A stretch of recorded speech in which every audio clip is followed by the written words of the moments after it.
مبارک کہنا، دیکھیں مبارکبادی کا جو لفظ ہے مبارک، یہ در حقیقت ایک دعائیہ جملہ ہے۔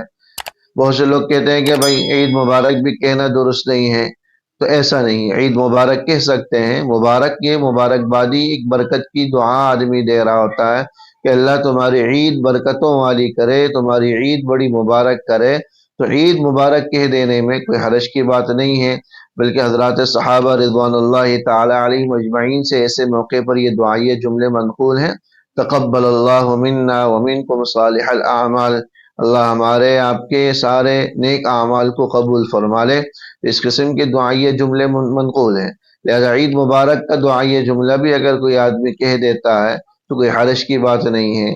تاہم اس کے لیے کارڈ بھجوانا اور نئی خرافات کا استعمال یہ درست نہیں ہے، یہ طرز عمل قابل اصلاح ہے۔